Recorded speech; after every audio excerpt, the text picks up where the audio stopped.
Subscribe பண்ணுங்க. அப்படியே பக்கத்துல இருக்க பெல் ஐகானையும் பிரஸ் பண்ணுங்க. இன்றைய பதிவில் மேஷராசிக்காரர்களுக்கு செவ்வாயினுடைய பயிற்சினால என்னென்ன மாற்றங்கள் என்னென்ன அதிர்ஷ்டங்கள் கிடைக்கப் போகிறது என்பதை பற்றித்தான் இன்றைய பதிவில் நாம் பார்க்க இருக்கிறோம்.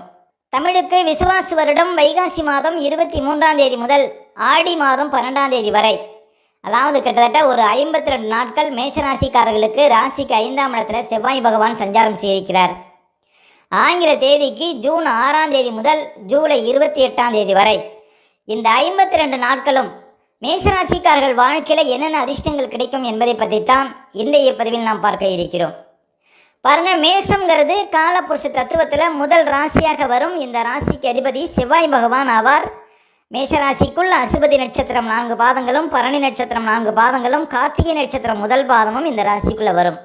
பொதுவாக மேஷராசிக்காரர்கள் அப்படின்னாலே பாருங்கள், வீரம் செறிந்தவர்கள், தைரியத்திற்கு பெயர் போனவர்கள் பாருங்கள் மேஷராசிக்காரர்கள். அதே போல் பஞ்சுவாலிட்டி உடையவர்கள், எடுத்த காரியத்தை விரைவாக முடிக்கக்கூடியவர்கள் இந்த ராசிக்காரர்கள். முன்வைத்த காலை பின் வைத்து பழக்கம் இல்லை மேஷராசிக்காரர்களுக்கு. அதே போல் அதிகார பதவியில் அதிகம் இருக்கக்கூடியவர்கள் இந்த ராசிக்காரர்கள். சரி, மேஷராசிக்காரர்களுக்கெல்லாம் இந்த செவ்வாயினுடைய பயிற்சி எப்படி இருக்கும்? இந்த செவ்வாயினுடைய பயிற்சி எப்படி இருக்கும் அப்படிங்கிறத பார்க்கறதுக்கு முன்னால் செவ்வாய் பகவானை பற்றி ஒரு சில வரிகள் பார்ப்போம். பாருங்கள், செவ்வாய் பகவான் பூமிக்காரகன் என அழைக்கப்படக்கூடியவர். உடல் உறுதிக்கும் மன உறுதிக்கும் காரகம் உள்ளவர் பாருங்கள் செவ்வாய் பகவான். அதே போல் வீரத்திற்கும் தைரியத்திற்கும் பெயர் போனவர் இந்த செவ்வாய் பகவான். ஒருவர் அதிகார பதவியில் இருக்கணும் அப்படின்னா அவர் ஜாதகத்தில் செவ்வாய் பலமாக இருக்கணும்.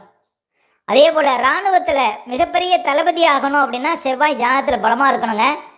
அதாவது இன்னும் சொல்லப்போனால் போலீஸு, இராணுவம், அதே போல் தீயணைப்புத்துறை போன்ற யூனிஃபார்ம் சார்ந்த துறைகளுக்கு செவ்வாயினுடைய வலு கட்டாயம் அவசியம் தேவை அப்படின்னு சொல்லலாம். அதே போல் நீதித்துறையில் பாருங்கள், உயர்ந்த பதவியில் இருக்கக்கூடியவங்க, அதாவது நீதிபதிகளாக இருக்கக்கூடியவங்க ஜாதகத்திலாம் செவ்வாய் ஜாதகத்தில் பலமாக இருந்தால் தான் அவர்கள் அந்த துறைக்கு செல்ல முடியும், அவ்வளோ பெரிய உயரத்தை எட்ட முடியும். அதே போல் பொறியியல் வல்லுநர்களாக இருக்கணும் அப்படின்னா ஜாதகத்தில் செவ்வாய் பலமாக இருக்கணும். எலக்ட்ரிக்கல் சார்ந்த துறையில் ஒருவர் சாதிக்கணும் அப்படின்னா அவர் ஜாதகத்தில் செவ்வாய் பலமாக இருக்கணும். அதே போல் பாருங்கள், இளைய சகோதரக்காரகன் அப்படின்னா செவ்வாய் தான். அதே போல் ரியல் எஸ்டேட் ஒருவர் பண்ணணும் அப்படின்னா அதில் நிறைய சம்பாதிக்கணும்னா செவ்வாய் ஜாதகத்தில் பலமாக இருக்கணும். ஒருவர் விளையாட்டுத் துறையில் ஜெயிக்கணும் அப்படின்னாலும் செவ்வாய் ஜாதகத்தில் பலமாக இருக்கணும். மருத்துவத்துறையில் சர்ஜன், அதாவது அறுவை சிகிச்சை சம்மந்தப்பட்ட பாருங்கள் துறையில் அதிகமாக ஒரு யோகத்தை அனுபவிக்கணும், அதில் நல்ல பெயர் புகழோடு வாழணும் அப்படின்னா அவர் ஜாதகத்தில் செவ்வாய் பலமாக இருக்கணுங்க. ஏன்னா செவ்வாய் இரத்தக்காரகன். அப்போ அறுவை சிகிச்சைக்கு காரகம் உள்ளவர் பாருங்கள் செவ்வாய்.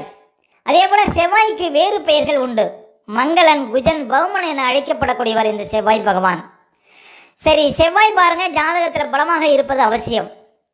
அதே போல் பாருங்கள், மேஷராசிக்காரர்களுக்கெல்லாம் கிட்டத்தட்ட 6-7 மாதமாக செவ்வாய் பகவான் பாருங்கள் ராசிக்கு 4ஆம் இடத்துல ரொம்பவே வீக்காக இருந்தார், அதாவது நீச்சமாக இருந்தார்.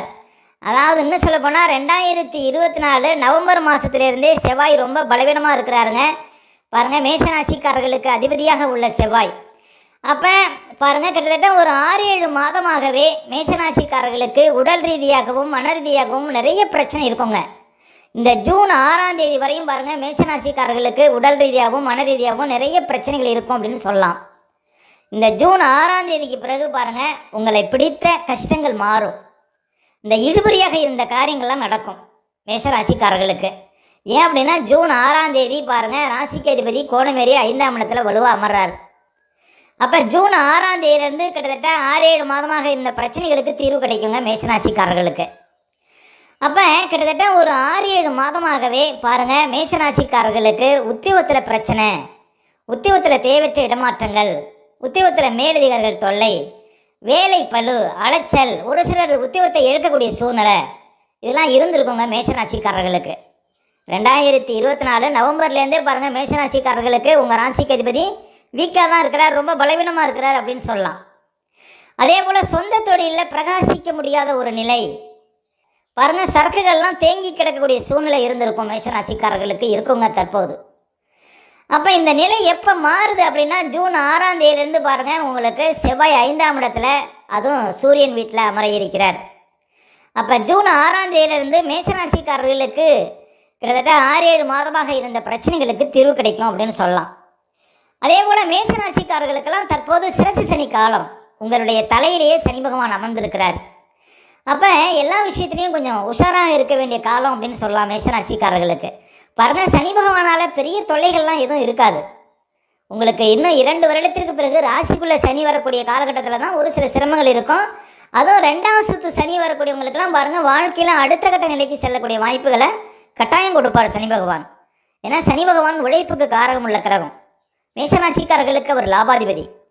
இப்போ அவர் 12ல் மறைஞ்சிருக்கிறதும் உங்களுக்கு நல்லது தாங்க.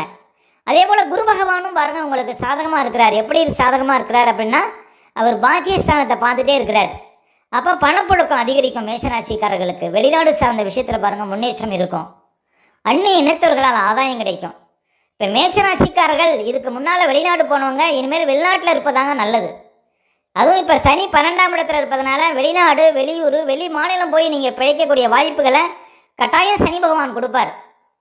ஏன்னா வெளிநாட்டை சொல்லக்கூடிய ஸ்தானம் அப்படின்னா 12ஆம் இடம் தாங்க. அந்த இடத்துல பாருங்கள் அந்நிய கிரகமான வெளிநாட்டு கிரகமான சனி பகவான் அமர்ந்திருக்கிறார். அப்போ மேஷராசிக்காரர்கள் நிறைய பேர் பாருங்கள் சொந்த ஊரை விட்டு தூரத்தில் போய் பிழைப்பது தான் நல்லது. ஒரு முகம் தெரியாத இடத்துல, ஒரு மொழி தெரியாத இடத்துல நீங்கள் போய் பிழைப்பது தான் உங்களுக்கு அதிர்ஷ்டத்தை கொடுக்கும் அப்படின்னு சொல்லாங்க மேஷராசிக்காரர்களுக்கு சனி 12ஆம் இடத்துல சஞ்சாரம் செய்வது. அப்போ மேஷராசிக்காரர்களுக்கு பாருங்கள் இந்த செவ்வாய் ராசிக்கு 5ஆம் இடத்துல அமரப்போவது நல்ல மாற்றம். அப்போ ஜூன் 6ஆம் தேதியிலேருந்து பாருங்கள் நீங்கள் எதிர்பார்த்த விஷயங்கள் எல்லாமே நடக்கும்.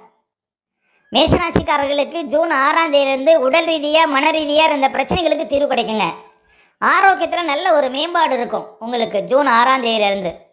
அதே போல் சொந்த தொழிலில் நல்ல ஒரு வளர்ச்சி இருக்கும். வியாபாரத்தில் பாருங்கள் தேங்கி கிடந்த சரக்குகள்லாம் ஜூன் 6ஆம் தேதிக்கு பிறகு நல்ல விலைக்கு விற்கக்கூடிய ஒரு யோகத்தை கொடுக்கும். அதே போல் உத்தியோக ரீதியாக இருந்த பிரச்சனைகளுக்கெல்லாம் தீர்வு கிடைக்குங்க ஜூன் 6ஆம் தேதிக்கு பிறகு மேஷராசிக்காரர்களுக்கு. அதே போல் கணவன் மனைக்குள்ளே ஏதாவது பிரச்சனை இருக்குது அப்படின்னா கூட அந்த பிரச்சனைகளுக்கு தீர்வு கிடைக்கும் ஜூன் 6ஆம் தேதியிலேருந்து. எதிர்பார்த்த விஷயங்கள் நடக்கும். உங்கள் ராசிக்கு அதிபதி கோணமேரி 5ஆம் இடத்துல ஜூன் 6ஆம் தேதியிலேருந்து கிட்டத்தட்ட ஒரு 52 நாள் இருப்பாருங்க. ஒரு சுதந்திரமாக இருக்கிற மாதிரி ஒரு ஃபீலிங் உங்களுக்கு வருங்க உங்கள் ராசிக்கு அதிபதி கோணமேரி 5ஆம் இடத்துல இருப்பது. அதே போல் பாருங்கள், உங்களுக்கு நீங்கள் எடுக்கக்கூடிய முடிவுகள் சரியாக இருக்கும். உங்களுடைய திட்டங்கள் பலிதமாகும். அதே போல் உங்களுடைய ஆசைகள் பூர்த்தியாகும். திடீர் அதிர்ஷ்டங்கள் தேடி வரும். ஏன் திடீர் அதிர்ஷ்டங்கள் வரும் அப்படின்னா, உங்கள் ராசிக்கு அதிபதிக்கு லாபஸ்தானத்தில் குரு சஞ்சாரம் செய்கிறார். உங்கள் ராசிக்கு அதிபதி செவ்வாய் சிம்மத்தில் ஜூன் 6ஆம் தேதியிலேருந்து அமர இருக்கிறார். அந்த செவ்வாய்க்கு லாபஸ்தானத்தில் குரு சஞ்சாரம் செய்கிறாருங்க. அப்போ உங்கள் அக்கௌண்ட்டில் பண இருப்பு அதிகமாகும். ஜூன் 6ஆம் தேதிக்கு பிறகு பாருங்கள் கிட்டத்தட்ட 52 நாட்களுக்கு உங்களுக்கு அதிர்ஷ்டமான நாட்கள் அப்படின்னு சொல்லலாம். வாழ்க்கையில் உங்களை அதிர்ஷ்டம் தேடி வரும் அப்படின்னு சொல்லலாம். ஆனால் பாருங்கள், ஜூலை 20ஆம் தேதியிலேருந்து ஜூலை 23ஆம் தேதி வரையும் இந்த 4 நாட்களும் மேஷராசிக்காரர்கள் ரொம்ப விழிப்பாக இருக்கணும். ஏன் இந்த 4 நாட்களும் விழிப்பாக இருக்கணும்? அதாவது ஜூலை 20ஆம் தேதியிலிருந்து ஜூலை 23ஆம் தேதி வரையும் இந்த 4 நாட்களும் செவ்வாயும் கேதுவும் ஒரே சாரத்தில் பாருங்கள் பயணம் செய்வாங்க. அப்போ இந்த 4 நாட்களும் பாருங்கள் கொஞ்சம் விழிப்பாக இருக்கணுங்க மேஷராசிக்காரர்கள். எந்தெந்த விஷயத்தில் விழிப்பாக இருக்கணும் அப்படின்னு பார்த்தீங்கன்னா, இந்த காலகட்டத்தில் பாருங்கள் ஏதாவது வாழ்க்கையில் தடைகள் வரும். இந்த காலகட்டத்தில் புது முயற்சிகளை தவிர்க்கணும். அதாவது ஜூலை 20ஆம் தேதியிலேருந்து ஜூலை 23ஆம் தேதி வரையும் இந்த 4 நாட்களும் பாருங்கள் புதிய முயற்சிகளை தவிர்க்கணும். அதே போல் ஏதாவது திடீர் வழக்குகள் வருவதற்கு வாய்ப்பு இருக்குது. அதே போல் பாருங்கள் ஏதாவது ஒரு பாத்ரூமில் ஏதாவது இன்னும் சொல்ல போனால் ஒரு எங்கேயாவது போகும்போது கீழே வழுக்கி விழுந்து கை காலில் ஏதாவது மூட்டு நழுவதற்கு வாய்ப்பு இருக்குது இந்த காலகட்டத்தில். அதே போல் வண்டி வாகனத்தில் செல்லும்போது கவனமாக போகணும். ஒரு மெஷினில் வேலை பார்க்குறவங்களுக்கு உடல் உறுப்புகளில் ஏதாவது ஒரு சில உறுப்புகள் கட்டாகிறதுக்கு வாய்ப்பு இருக்குது. ஒரு கை விரல், கால் விரல் இதெல்லாம் பாருங்கள் கட்டாகிறதுக்கு வாய்ப்பு இருக்குது ஜூலை 20ஆம் தேதியிலேருந்து ஜூலை 23ஆம் தேதி வரையும். இந்த 4 நாட்களில் நீங்கள் எந்த முயற்சி பண்ணாலும் அது பாருங்கள் உங்களுக்கு தடையாகத்தான் முடியும். இந்த காலகட்டத்தில் உங்களுக்கு ஏமாறுவதற்கு வாய்ப்பு இருக்குது. இந்த காலகட்டத்தில் திடீர் ஏதாவது விபத்துகள் வருவதற்கு வாய்ப்பு இருக்குது. ரொம்ப விழிப்பாக இருக்கணுங்க. இந்த காலகட்டத்தில் ஆஞ்சநேயர் வழிபாடு, அதே போல் விநாயகர் வழிபாடு, உக்கர தெய்வங்களுடைய வழிபாடு உங்களுக்கு பாருங்கள் அதிர்ஷ்டத்தை கொடுக்கும். அதாவது அந்த கஷ்டத்திலிருந்து நீங்கள் வெளிவரக்கூடிய யோகத்தை கொடுக்கும். அப்போ மேஷராசிக்காரர்கள் ஜூலை 20ஆம் தேதியிலேருந்து ஜூலை 23ஆம் தேதி வரையும் உள்ள காலகட்டங்களில் ரொம்ப விழிப்பாக இருக்கணும். இந்த 4 நாட்களில் உங்களுக்கு ஏதாவது பணம் முடக்கம், பண தேக்கம், அதே போல் ஏமாறக்கூடிய சூழ்நிலை, உடல் ரீதியாக பிரச்சனை, மன அழுத்தம், இது மாதிரி நிறைய பிரச்சனைகள், திடீர் வழக்குகள், இது போன்ற ஏதாவது பிரச்சனைகள் உங்களை தேடி வருவதற்கு வாய்ப்பு இருக்குது. இந்த காலகட்டத்தில் இந்த 4 நாட்களும் விழிப்பாக இருப்பது மேஷராசிக்காரர்களுக்கு சிறப்பு.